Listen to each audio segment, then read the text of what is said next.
Herons, the bane of all pond keepers. In the 19 odd years that I was working on the retail side of this trade, probably the two most common subjects that were queried were blanket weed and herons. And herons can be a real pain if you've got a nice clean pond and you're a fish keeper with goldfish or koi. Herons, naturally wading birds, like to frequent wetlands and aquatic areas and will feed off of small fish and amphibians, frogs and newts, little chicks and ducklings, small mammals and even large insects. And they'd much rather come to a nice clear artificial environment like this clean pond here to feed rather than go into a large murky brown or green lake. But what can you do to try and prevent your prize fish from getting eaten by a heron? Well, I'm Ed from Crystal Clear Aquatics, and watch on for a nice easy solution to try and safeguard your fish. I've lost count of how many deterrents there are that you can purchase for ponds to try and stop a heron from getting to your fish. The classic plastic decoy heron is probably the most common and most popular one, and there's a certain amount of truth behind this. Herons generally are solitary feeders and they won't like to come down and visit a pond if there are other herons also feeding from the same pond. But this isn't strictly true, and I've frequently seen large flocks of herons all feeding at the same place. But the issue with a plastic decoy heron is that there is thought that perhaps they might even attract herons at the wrong time of the year. And herons aren't silly. You can't leave a plastic decoy in one place for too long. You need to move it around the pond to try and create a realistic simulation that there is something there feeding. Alongside plastic herons, I've sold large plastic owls, predatory birds, even pink flamingos, if you can believe it or not. And I'm sure a pink flamingo isn't really going to scare anything. Other devices include devices that you can connect up to a garden hose that run off of a motion sensor. And when motion's detected, a spray of water and a sort of clacking noise will help to scare anything away, and that can be quite effective, but the trouble is it'll spray you every time you go near the pond as well. Perhaps nice in the summer, but for the rest of the year not ideal. Great big metallic eyes that float on the pond. I've seen people hanging CDs, wires around the pond with little bells or milk bottle tops or anything that makes a noise. Devices that will emit high frequency noises like cat scarers. None of these really are particularly effective. There's even a device that was very expensive that would have a bright flash, a recording of a loud predatory bird with a motion sensor, and this thing would go off whenever motion was detected. And herons like to feed very early in the morning, so 5 o'clock, 6 o'clock in the morning at first light there'd be this very loud noise of a predatory bird squawking from outside, so very likely to annoy their neighbours. Now, by far the best method to try to keep and safeguard your fish and your pond is to prevent a heron from being able to get to the water in the first place. The heron, as a wading bird, wants to land at the edge of the pond. It's a very stealthy kind of hunter, and it will very slowly and cautiously walk up to the edge of the pond, having a good look to find a suitable feeding spot. Then it will stand in the shallows. These marginal zones, although they're pretty, are ideal positions for a heron to stand and feed. And if it can, it will get right into the pond, waiting for fish to get close to him. He'll stand really motionless, and then he'll strike and he'll grab a fish or a frog or anything else that it deems as food. So if you can prevent a way of the heron gaining access to the pond surface in the first place, then you stand a fighting chance of being able to protect your livestock. Now, a pond net is the only sure way of guaranteeing. Can you hear that? That's really annoying. I'm turning that off. That's one of the heron scarers I'm just talking about. Hang on a sec.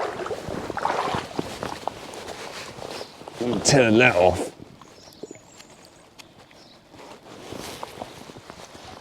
Doesn't scare a heron, but it annoys me. Right. So, as I was saying, by sure the most guaranteed way of saving your fish is just to net the pond. That's a real shame. That really spoils the effect of the pond. It's going to prevent wildlife from getting access to the pond. It cuts out light to the plants, and often it will stop plants from being able to grow through. So it seems a real shame when you've gone to the efforts of trying to create a nice natural looking pond, a wonderful feature, to then spoil it by slinging a horrible net across. You can get some high quality plastic grids that you can cut to shape In fact, this pond originally, which I relined and restored last year, and I'll put the description of that video in the link below. It's called The Struggle, for reasons that you'll see when you watch the video. But this pond originally did have a plastic mesh. It was more as a child protection kind of device, but it would also prevent herons from being able to get to the pond. So you can do something like that, and they can look aesthetically quite nice because they've been cut and sort of made to measure. But again, it really does detract from the overall look of the pond, and it cuts out a huge amount of light. I think the best way of netting a pond is to create some purpose-built anchor points around the pond, and I tend to use a very small, discreet stainless steel, marine grade stainless steel screw, which I will drill some little holes either in the pointing. If you've got slabs or brickwork and you don't want to permanently mark those, you can use the pointing. In this instance, I'm going to use just the top of the stones here, and I shall just drill a very small sort of 6 or 8 mil hole, raw plug, and a small stainless steel round-headed screw that I'll countersink with just the top of the screw head protruding. And that will provide a really nice anchor point that I can pull a net, stretch it nice and taut, and use these position screws to hold that net into position, and then the net can be trimmed. Now, netting a pond entirely, as I said before, will really prevent wildlife from getting access to the pond. Birds from drinking and bathing, and dragonflies from laying eggs on the surface of the pond. So if you're going to cover the pond entirely, either try and source a net which has got very large holes that wildlife can get through and plants can grow through, but it'll prevent the heron from being able to get access to the water, or just net a small portion of the pond. Now in this pond, this is a pond that, as I say, I relined and restored last year. It's very new, the plants haven't established yet, there's not a lot of cover, the filtration's working very, very well, which is testament to the fact that I can see a newt crawling around on the bottom of the pond right now, which is lovely to see. But the fish themselves will behave, in a very timid fashion. We've got 11 fish in here, and I can only see one currently cruising around in the pond. The rest of them are hiding in a piece of 4-inch clay pipe at the bottom of the pond, which provides a great refuge for the fish. Bit of cover if a heron does come down, but of course the fish tend to spend most of the time hiding away in the tube. So adding a little bit of net to the pond is going to provide a bit of security for the fish, a little bit of shade later on in the summer if some of these plants don't fully establish, and perhaps more importantly, a little bit of peace of mind for the owners of this pond if you're a pond keeper. You don't need to cover a pond entirely. Fish aren't silly. When a heron's visiting a pond, you'll know, because the fish tend to get spooked. They'll sit at the bottom of the pond, they won't get to the surface. So having that little area netted where the fish can hide is all that's required to prevent the fish from getting taken by the heron.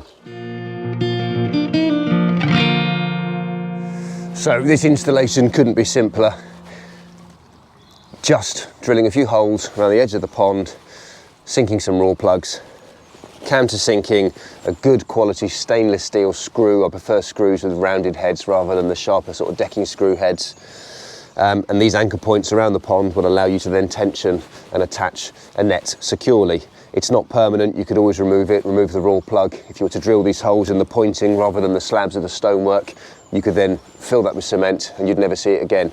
But it's so discreet, and these are so low to the ground that they don't create a tripping hazard.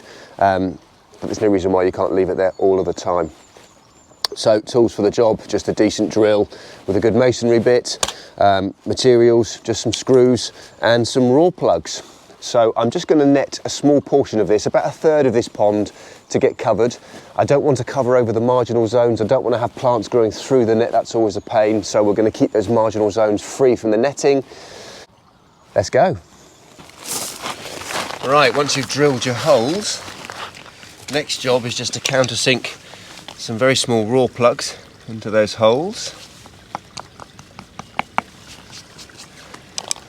And I like to make sure that the visible top section of the raw plug is just a little bit recessed into the rock. So I'm going to partially screw in this screw and then knock that raw plug down just a little bit deeper. There we go. Right.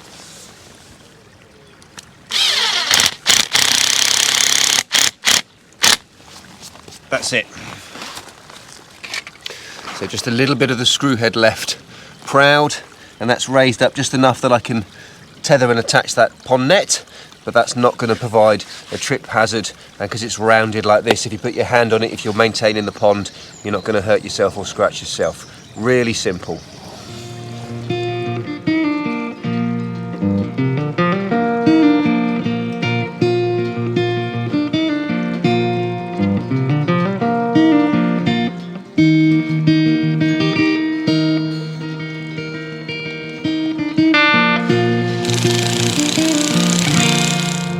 So that's all the anchor points positioned around the pond. Now I've erred on the side of caution, and I've tried to go as minimal and put as few anchor points as I feel like I need as possible. When I attach the net, if it looks like there's some areas that could do with a few more anchor points, then I'll add a few more as I go. But for the time being, I'm just sticking with the 6 screws that I've got here. I'm using a dedicated pond net. This is a braided, good quality pond net rather than sort of some garden nylon netting, which tends to go very brittle and won't last very long. This stuff can take a little bit of tension without tearing, and it'll remain outside. It's very UV stable and should last you quite a few years before it has to be replaced, and it's not particularly expensive either.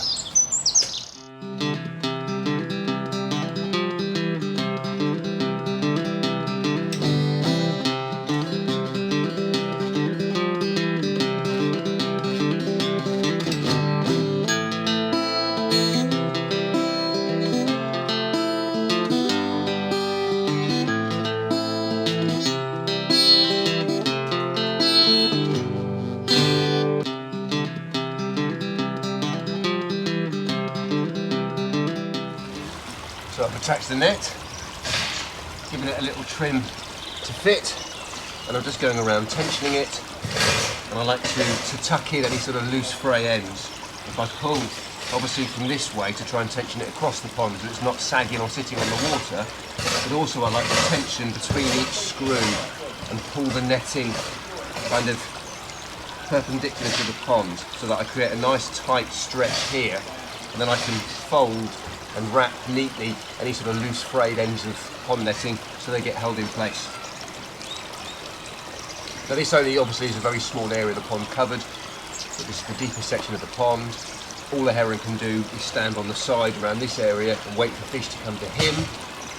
He's not going to be able to access the fish by standing in the shallows here, and the rest of the pond, once the lilies have come up, are going to provide plenty of natural cover as well. So this is just another additional deterrent, a little bit of safeguarding, and a little bit of shading in the summer months if this is kept in position for the fish as well.